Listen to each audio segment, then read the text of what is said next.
नवंबर महीने के बाद से ही भारत ने लगाया है चीन में बने wireless earphone, smartphones, smart watch और लैपटॉप के आयात पर प्रतिबंध। विदेशी कंपनियों को भारत सरकार की चेतावनी, अगर कोई भी कंपनी चीन में माल बनाएगी तो उसे भारत के बाजार से धोना पड़ेगा हाथ। TFI पर आपका स्वागत है और मैं विक्रांत हरडक आपको बताऊंगा कि कैसे अब भारत सरकार चीन पर आर्थिक स्ट्राइक कर चीन में मैन्युफैक्चरिंग कर रही विदेशी कंपनियों को दंडित करने का काम कर रही है। पिछले वर्ष लद्दाख बॉर्डर पर चीन के दुस्साहस के बाद से ही भारत द्वारा चीन का बहिष्कार जारी है। वावे को 5G ट्रायल से बाहर रखने के बाद अब यह खबर सामने आई है कि भारत ने कई महीनों से चीन से वाईफाई मॉड्यूल के आयात को मंजूरी देने पर रोक लगा रखी है। इस कारण से अमेरिकी कंप्यूटर निर्माता डेल और HP तथा चीन की शाओमी, ओप्पो और वीवो जैसी कंपनियों को अपने प्रोडक्ट बाजार में लॉन्च करने में देरी का सामना करना पड़ रहा है।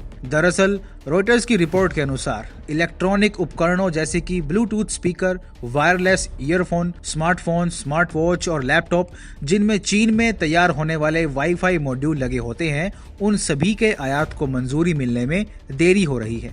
इसका कारण कुछ और नहीं बल्कि भारत सरकार द्वारा चीन के खिलाफ की जा रही आर्थिक स्ट्राइक ही है। रिपोर्ट में सूत्रों के हवाले से दावा किया गया है कि संचार मंत्रालय की वायरलेस प्लानिंग एंड कोऑर्डिनेशन यानी WPC विंग ने कम से कम नवंबर के बाद से ही मंजूरी को रोक दिया है, या यूं कहिए कि अप्रूवल देना बंद कर दिया है। लद्दाख में चीन के आक्रमण के बाद से ही देश भर में हर प्रकार की चीनी वस्तुओं का बहिष्कार देखने को मिला था। केंद्र सरकार ने भी PM मोदी के नेतृत्व में चीन पर से अपनी निर्भरता समाप्त करने के लिए आत्मनिर्भर भारत का आह्वान किया था। यही नहीं, सरकार ने चीनी आयात पर अपने तेवर भी सख्त कर दिए थे। यही कारण है कि भारत में स्मार्टफोन असेंबली को बढ़ावा मिला और अब कंपनियों को भारत में अपने इलेक्ट्रॉनिक उपकरणों के अधिक से अधिक उत्पादन के लिए प्रोत्साहन मिला है।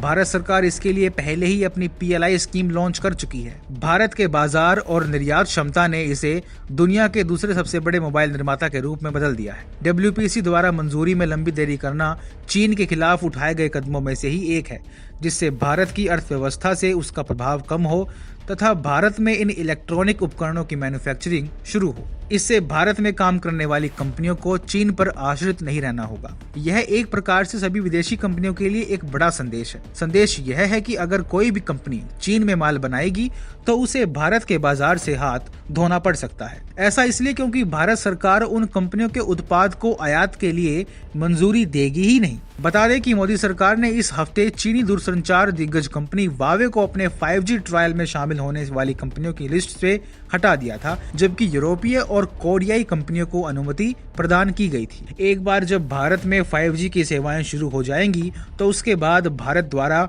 मोबाइल कंपनियों के वावे के दूरसंचार उपकरणों के इस्तेमाल पर रोक लगाए जाने की भी उम्मीद है। पिछले वर्ष भी अमेरिकी कंपनियों जैसे कि एप्पल, सिस्को और डेल को इसी तरह की स्थिति का सामना करना पड़ा था, जब चीन के साथ सीमा तनाव के बाद भारतीय बंदरगाहों पर चीन से आयात होने वाली वस्तुओं को रोक दिया गया था। सरकार के इस कदम से अब सभी कंपनियों को यह समझना चाहिए कि भारत अपने तेवर इसी प्रकार सख्त रखने वाला है और चीन को लेकर तो इसमें कोई बदलाव नहीं आने वाला।